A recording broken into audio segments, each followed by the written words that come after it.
रात का सन्नाटा गहरा था।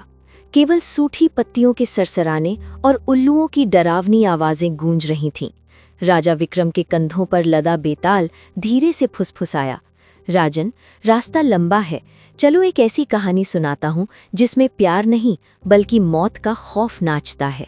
उज्जैनी की गलियों में एक नाम का खौफ था, सोमप्रभा। उसकी सुंदरता जितनी मशहूर थी, उसके पीछे मंडराता खतरा उतना ही गहरा।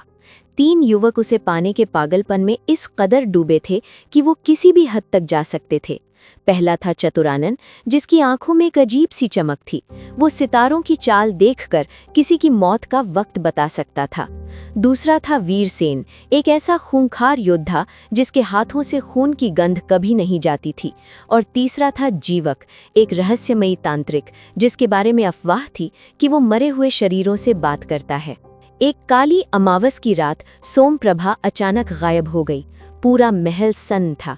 तभी चतुरानन ने अपनी उंगलियों पर कुछ गणित किया, उसकी आंखें सफ़ेद पड़ गई और वो कांपते हुए बोला, वो जीवित नहीं है। विंध्याचल की उस शापित गुफा में एक नरभक्षी राक्षस ने उसकी गर्दन काट दी है। सन्नाटा छा गया। वीरसेन ने बिना एक शब्द कहे अपनी भारी तलवार उठाई और अंधेरे जंगल की ओर दौड़ पड़ा। जंगल की झाड़ियों में छिपे खूंखार जानवर भी उसकी दहाड़ सुनकर पीछे हट गए। गुफा के भीतर खून से लथपथ राक्षस खड़ा था, जिसके दांतों में मांस के टुकड़े फंसे थे। वीरसेन ने एक ही वार में राक्षस का सिर धड़ से अलग कर दिया, लेकिन तब तक देर हो चुकी थी। सोमप्रभा का निर्जीव शरीर ठंडे फर्श पर पड़ा था। तभी अंधेरे से निकलकर जीवक सामने आया। उसने अपनी झोली से काली राख निकाली और कुछ ऐसे मंत्र बुदबुदाए जिन्हें सुनकर हवाएं रुक गईं। उसने सोमप्रभा के कटे हुए गले पर हाथ रखा और एक चीख गूंजी। सोमप्रभा की आंखों में अचानक जान आ गई, जैसे किसी ने उसे नर्क के दरवाजे से वापस खींच लिया हो। जब वो तीनों उसे लेकर वापस लौटे तो आधी रात के उस सन्नाटे में एक भयानक बहस शुरू हुई। चतुरानन चिल्लाया, मेरी विद्या के बिना तुम उसे ढूंढ ही नहीं पाते।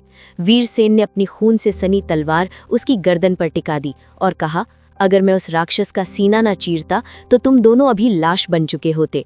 जीवक ठंडी मुस्कान के साथ बोला, तुम दोनों केवल हड्डियों के ढांचे को ढूंढ कर लाए थे, उसमें रूह मैंने फूकी है, वो मेरी है।